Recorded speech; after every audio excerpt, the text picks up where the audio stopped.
안녕하세요. 축구 전문 기자 한준입니다. 유럽 최고의 팀을 가리는 유로 2024의 4강 대진이 확정됐습니다. 스페인과 프랑스에 이어 잉글랜드와 네덜란드의 준결승전이 결정된 가운데 이번 유로 대회는 역대 가장 재미없는 대회라는 평가가 나오고 있는데요.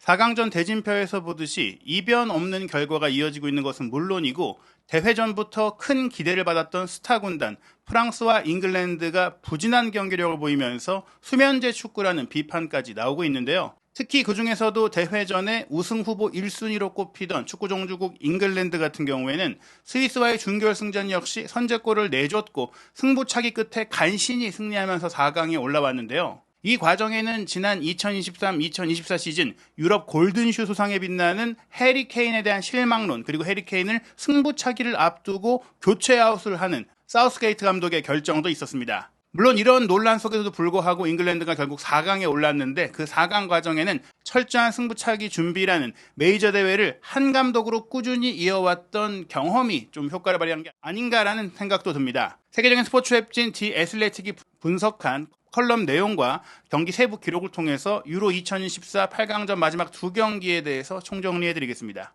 지금 세계적으로 화제가 되고 있는 것이 잉글랜드의 좀 재미없는 축구인데요. 한 소셜미디어 만화 채널에서 이 아이가 잠을 자지 않고 울고 좀 어려워하는 상황을 이제 이겨낼 수 있는 방법, 바로 잉글랜드 대표팀의 경기를 보여주면 바로 잠든다. 어찌됐거나 잉글랜드 힘내, 너가 그래도 이런 일을 해냈어 라는 이제 비아냥거리는, 조롱하는 그런 풍자 만화가 나올 정도인데, 그럼에도 불구하고 이 사우스게이트 감독을 정말 졸장이라고 볼 수 있는가라고 이 논란이 나오는 것은 경기 성적이 좋기 때문입니다. 2018 러시아 월드컵에서 기대하지 않았던 4강 진출을 이뤄냈고, 또 유로 2020 대회에서는 결승전에 올라서 승부차기 끝에 아쉽게 준우승을 하게 됐었죠. 그리고 2022 카타르 월드컵도 비록 기대치를 달성하지 못했지만 8강까지 올랐고 공식 경기 기록 패배는 한 번밖에 없는 결과였습니다. 그리고 이번 대회도 결국 4강까지 올라왔고 또 한 번 결승까지 올라갈 수 있는 상황이라면 사우스게이트 감독을 경질할 명분을 찾아보기 어렵다라고 할 수 있겠죠. 오히려 해리 케인에 대한 비판이 더 큰 요소도 있습니다. 해리 케인이 제 몫을 해줬다면 잉글랜드의 결과가 달라질 수도 있지 않았을까라는 얘기인데요. 토트넘 담당 기자로 국내 팬들에게 잘 알려져 있는 영국의 런던 지역 신문 스탠다드의 댄 킬패트릭 기자는 잉글랜드와 스위스의 경기를 보면서 아직 호날두만큼의 수준은 아니지만 케인은 확실히 관광객 같았다, 패신저 같았다, 구경꾼 같았다라고 하면서 잉글랜드가 하이브리드 시스템을 하고 있는 건가라고 하면서 상승 흐름을 타고 있는 스위스를 상대로 사우스게이트 감독이 변화를 줘야 한다. 케인을 빼고 왓킨스나 토니를 넣던지 아니면 루크쇼를 투입해서 아예 포메이션을 바꾸든지 시도를 해야 된다는 얘기들이 나왔거든요. 물론 해리 케인 선수가 이번 대회 참가를 앞두고 바이에른 뮌헨에서 시즌 막판에 부상을 입기는 했는데 그 부상을 치유하고 회복하고 출전 시간을 늘려가면서 이번 대회를 치르고 있기 때문에 더 이상 이 부상 때문에 부진한 것인가라고 변명하기가 어려울 것 같아요. 이번 경기 같은 경우엔 결국에는 사우스게이트 감독이 109분의 케인을 빼고 토니를 투입했는데 이것은 어떻게 보면 연장전 안에 승부를 내겠다라는 의도도 있기는 있었겠지만 승부차기에 이제 강한, 또 페널티킥에 강한 해리 케인을 뺀다? 이 부분에 있어서는 어떻게 보면 또 2022 카타르 월드컵 때 실축을 했던 케인을 좀 뺀 것인가? 여러 가지 생각이 들겠죠. 어찌됐거나 중요한 승부처에서 결국에는 케인이 풀타임을 소화하지 못하고 교체된 것은 케인에 대한 사우스게이트 감독이라든지 또 잉글랜드 선수단 내부에서의 평가가 떨어지고 있는 것들을 보여주고 있는 것 같습니다. 이날 경기 타임라인을 보시면 0대 0으로 전반전이 끝난 가운데 케인이 첫 번째로 기록에 등장했던 것은 오히려 67분에 경고를 받은 상황이고, 스위스가 취버와 비드머를 투입하면서 측면 자원들을 바꿔주면서 공격의 활력을 높이고 75분에 브릴 엠볼로가 선제골을 넣으면서 승리할 뻔했거든요. 사우스게이트 감독은 선제골 실점 이후에 트리피어, 마이누, 콘사를 빼고 에제, 쇼, 파머를 투입하면서 대대적인 교체 끝에 80분에 사카의 동점골로 간신히 승부를 연장전으로 끌고 갈 수 있었고, 이후에는 또 한 번 지지부진한 흐름이 이어지다가 승부차기로 4강에 오를 수 있게 됐는데요. 물론 공격 위협도 그래프를 보면 전반적으로 잉글랜드가 더 위협적인 시간을 많이 보내긴 했지만 위협도가 치솟은 것은 스위스가 더 높았다. 스위스의 공격이 더 날카로웠다고 볼 수 있는 상황입니다. 그렇기 때문에 경기 세부 기록에서 1대1 무승부 이후 승부차기로 승패가 갈렸지만 스위스의 기대 득점은 1.49골, 잉글랜드의 기대 득점은 0.66골이었어요. 슈팅 숫자는 13번으로 11번을 시도한 스위스보다 잉글랜드가 많았지만 유효 슈팅은 3대 3이었고 점유율은 52대 48로 큰 차이가 없었거든요. 잉글랜드의 기대 득점이 한 골도 채 되지 않았음에도 골이 나왔던 것은 부카요 사카의 개인 능력을 통한 원더골이 터졌기 때문이고, 또 결국에는 잉글랜드가 스위스를 탈락시키고 4강에 오를 수 있었던 것은 조던 픽포드 골키퍼의 선방 덕분이었습니다. 승부차기에서 잉글랜드는 파머, 벨링엄, 사카, 토니, 트렌트, 알렉산더 아놀드까지 5명의 키커가 모두 깔끔하게 성공을 시켰지만 스위스는 첫 번째 키커인 마누엘 아칸지의 슈팅을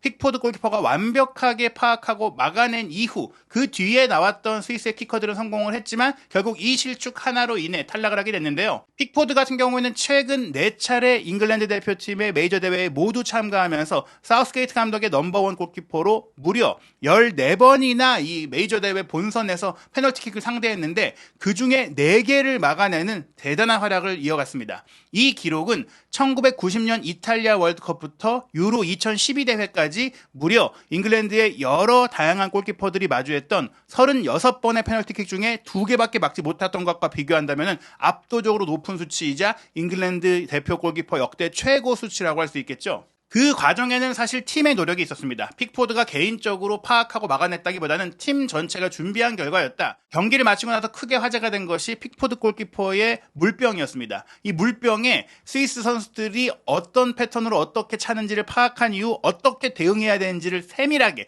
페이크 주고 뛰는 것이라든지 어느 방향으로 뛰는 것인지 높이 뛰어야 되는지 낮게 뛰어야 되는지 많은 세밀한 지침들이 써있는 이 승부차기 솔루션을 이 물병에 붙여놓고 승부차기를 할 때 이걸 보고 픽포드 골키퍼가 결정할 수 있게 한 겁니다. 그리고 이런 것을 픽포드 골키퍼가 경기 중에는 숨겼어요. 물병을 수건으로 가려놓고 스위스가 파악하지 못하게. 만약 이걸 알게 된다면 스위스 선수들이 일부러 반대로 차게 하거나 이제 오히려 심리전을 걸어서 픽포드 골키퍼와 잉글랜드 대표팀의 준비를 무력화시킬 수 있었기 때문에 승부차기가 이루어지기 직전까지 물병을 수건으로 감싸놓고 숨겨 있다가 아칸지가 이제 공을 차기 위해 첫 번째 키커로 움직이던 그 시점에 숨겨놨던 물병을 가져와서 보고 그대로 따라 했는데 이제 선방이 된 것입니다. 뒤에 세대틱의 컬럼을 보시면요. 페널티 지점을 살피기 위해 전진하며 아칸지를 조금 기다리게 했어요. 좀 기다려봐, 나 좀 보고 와야 돼. 뭔지 모르니까 나 물 좀 한번 먹고 올게. 이럴 수도 있는 것이니까 아칸지가 차려고 하다가 잠깐 이동하는 이 픽포드에게 타이밍을 빼앗기기도 했죠. 그리고 보고 와서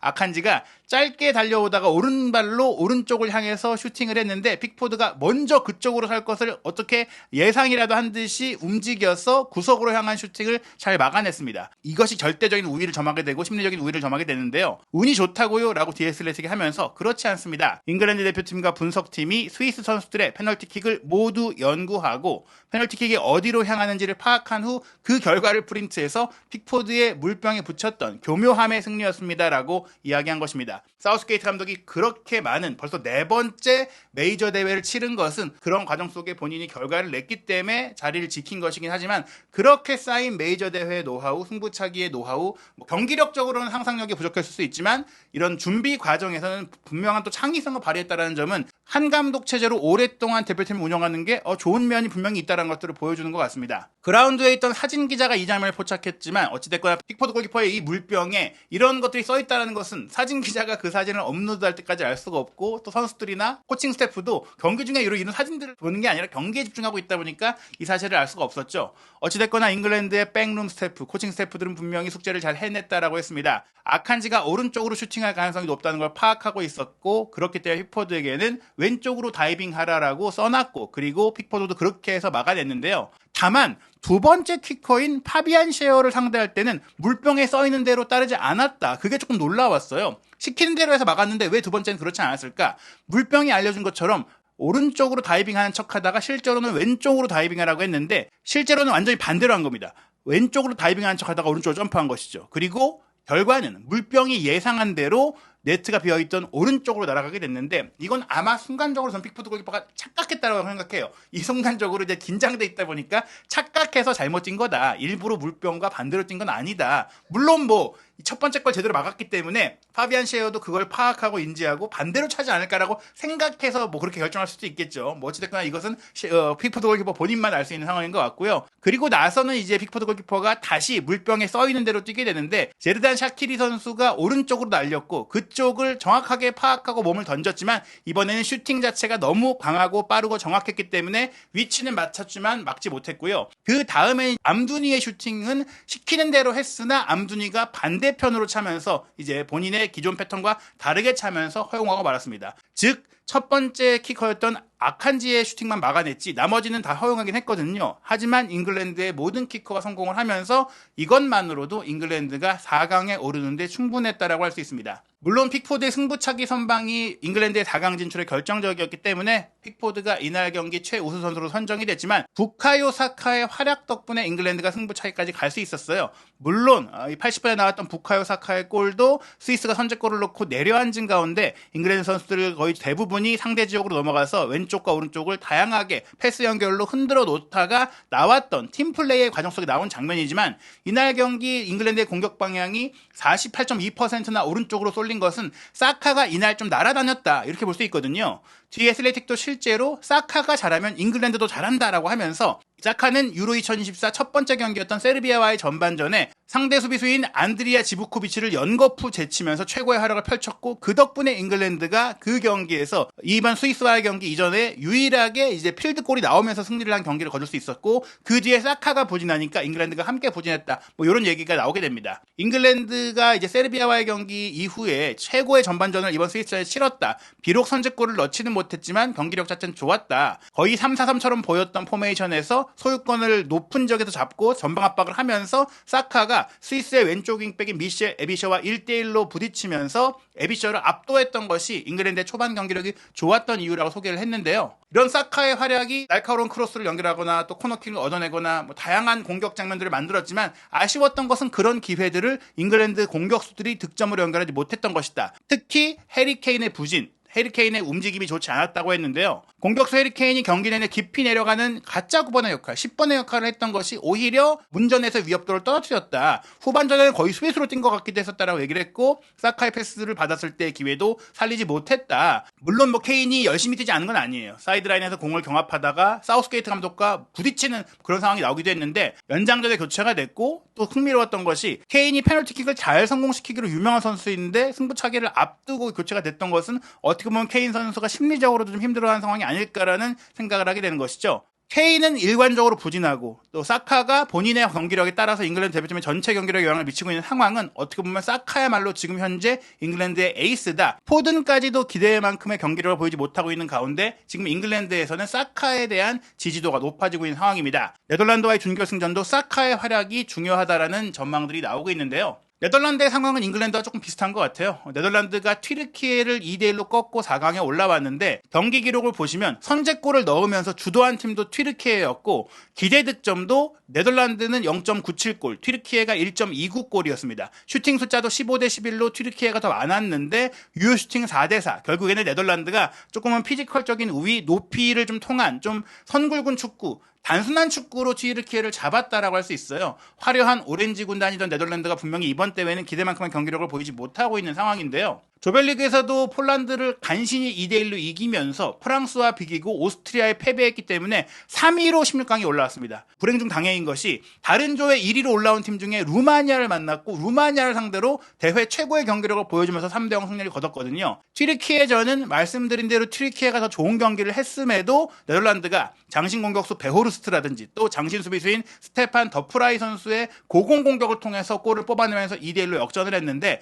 경기 내내 튀르키예가 주도적인 모습을 보이다가 후반전 중반에 연달아서 상대의 자책골 그리고 스테판 데프라이의 세트피스 상황에서 골을 통해서 경기를 뒤집은 것이죠. 이런 기대 이하의 성적과 경기력에도 20년 만에 네덜란드가 유로 4강에 올랐기 때문에 잉글랜드처럼 기대보다 경기력은 좋지 않지만 결과적으로는 4강에 올랐다고 할 수 있겠습니다. 납득할 수 없는 경기력, 많은 사람들이 납득하지 못하고 있는 감독, 그리고 몇 번의 역전승, 그리고 무승부만이 준결승에 오른 유일한 이유다. 이것이 바로 잉글랜드와 네덜란드에 대한 공통적인 비슷한 느낌이다라는 게 디 애슬레틱의 설명인데요. 그렇다고 하더라도 일단 4강에 올랐으니까 우승 가능성이 있죠.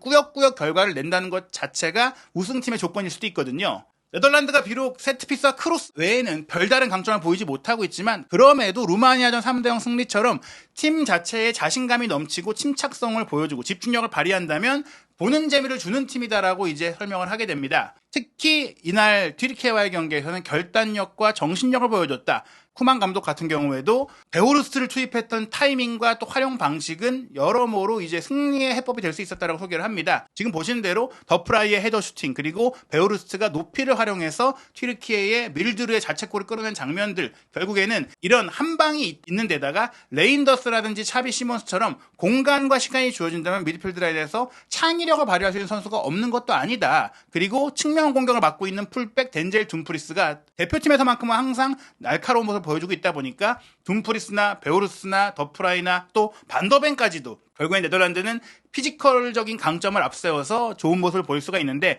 잉글랜드와의 경기 역시 그런 점들 양팀 모두 이런 비슷한 경향이라면 한 방과 결정력에서 차이가 갈릴 것이다. 그 결정력 케인이 살아난다면 잉글랜드에게도 기회가 있겠지만 네덜란드 역시 하포라든지 데파이 같은 선수들의 결정력이 좋기 때문에 이번 4강전은 누가 이긴다고 장담할 수 없는 치열한 경기가 될 것으로 예상됩니다. 준결승전은 휴식 이후에 한국 시간으로 7월 10일 수요일 새벽 4시에 스페인 대 프랑스, 7월 11일 목요일 새벽 4시에 네덜란드와 잉글랜드의 경기로 펼쳐지고요. 결승전은 이 두 경기의 승리팀이 7월 15일 월요일 새벽 4시에 맞붙는 경기로 이어집니다. 과연 어떤 팀이 유럽 챔피언이 될지 누가 이겨도 이상하지 않을 빅매치의 향연, 준결승전에서는 어떤 결과가 나올지 또 이 준결승전만큼은 유로 대회 명성에 걸맞는 화끈하고 재미있는 축구가 펼쳐질지 한준TV와 함께 유로 2024의 정밀한 분석 확인하시기 바랍니다.